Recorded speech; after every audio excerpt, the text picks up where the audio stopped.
Alright, so this is going to be another quick one. Again, disclaimer, I haven't bought the season. I don't have the season pass or anything. Like, I don't know what Bungie's doing. I really don't. Like, I hop in this game every so often to see, like, what's going on and maybe get some of those Last Wish chests because, free raid loot. But I feel like I don't maybe they're putting all the resources into something else that isn't Destiny, or maybe they're working on a different expansion or something. Cause it just doesn't make any sense. Like, um, how do I put it? So the only thing I like from the season model is that it looks like they're wrapping up some storylines. Like last season was Curse of Osiris 2.0. This season's like Warmind 2.0. I kind of like that. Some people don't.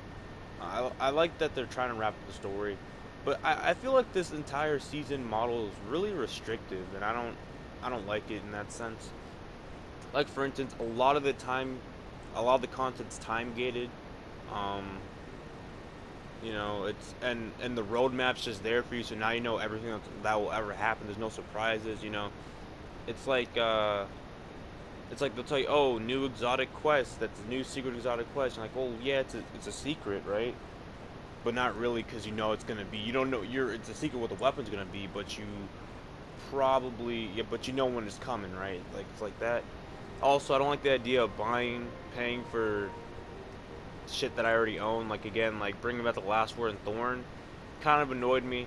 Not because they brought them back, because you have to pay DLC to have weapons you already had from Destiny One.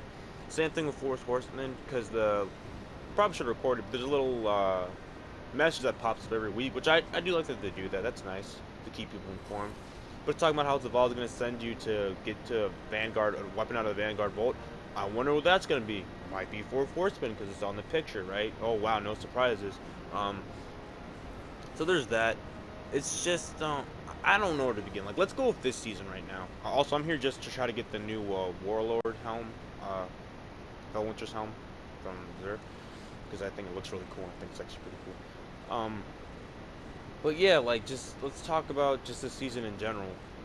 The only new thing would be the Seraph weapons, and that's about it. Um, Everything else is stuff from either this game, the first year, or you know, from Destiny One. Like all the faction gears returning as legendary engrams and ornaments and stuff like that, which was stuff from year one, and they still haven't brought back faction rallies. That would have been a perfect time to bring back faction rallies and have a reason for people to do it. But yeah, no, the although so now it's just you get a legendary engram, get any faction weapon with a random roll, which is cool, I guess. Yeah, see, I'm missing everything. I'm missing just these two. I hope I don't get Prometheus Spur because I don't play with people, but I'll probably get it because I said it now because I put it into the air. Oh, I got the stag again. Oh, I actually like the stag. I actually like the ram more than Destiny One, but the stag's actually really useful. I even have this ornament. I got an Armor 2.0 version of it now. I like my 1.0 version because that's hands-on, and I like using this with Top Tree, which and there's a sniper reserves. Anyways, I'm getting off topic, but again, what's new is not really much. Just the Seraph weapons, and then again, all the faction weapons are just legendary engrams now, I guess. So that's something, I guess. Like you can shoot the same weapon you had 2 years ago with a different perk on it, I guess. And for some weapons, that's nice, I guess, like Dire Promise everyone's talking about, but it's still, whatever. And then the biggest shame is Trials. And I feel like they put all their eggs in one basket with Trials because they really hope that'd bring everyone back. Because there's no Pinnacle weapon or virtual whatever Pinnacle weapons anymore. So everyone's like, okay, well, Trials has to have something, right? And to their credit, Trials is technically better because the card system, you can now just refresh your card and you have to spend all your trials tokens buying boons and shit like last time, which is nice. And again, the game has always been sweaty. It's kind of worse now since things like Revoker exists. I heard people just camp in the back, but like it's still trials. Like it's not, the core hasn't changed, it's still trials, right? But the loot incentive has.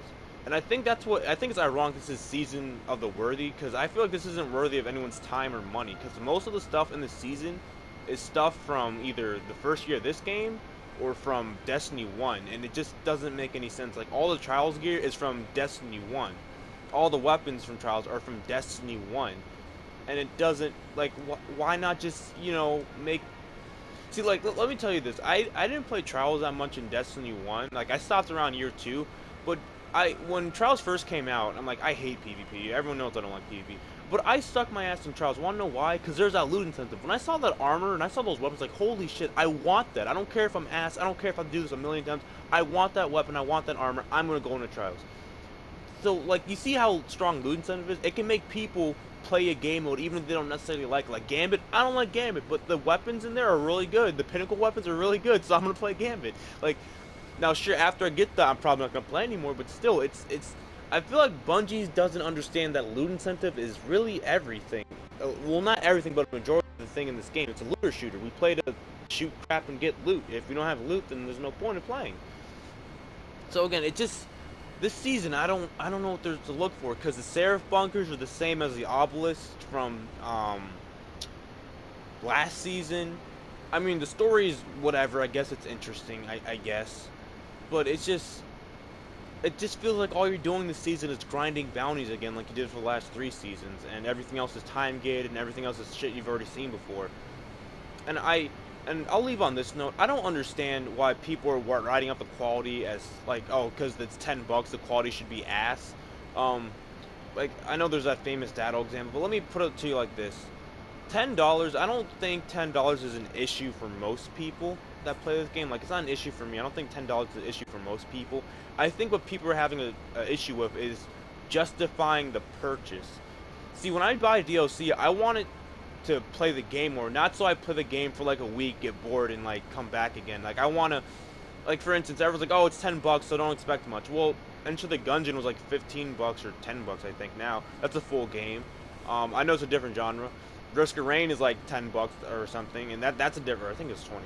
But the point is, there's a lot of other games that are around that, and they give you more. Or like my, I guess the closest example, like Far Cry Blood Dragon on the PS3 was $15. It was a completely standalone game. You didn't have to have Far Cry 3 at all, and it was basically an entire game for $15. And so I don't understand why people are like, oh, just because it's $10 means that it has to be ass. Honestly, if this is I really don't like the season model. The only thing I liked about the season model is how they kind of trying to wrap the stories together or whatever, and go back to, go back to fixing plot lines that kind of left out there.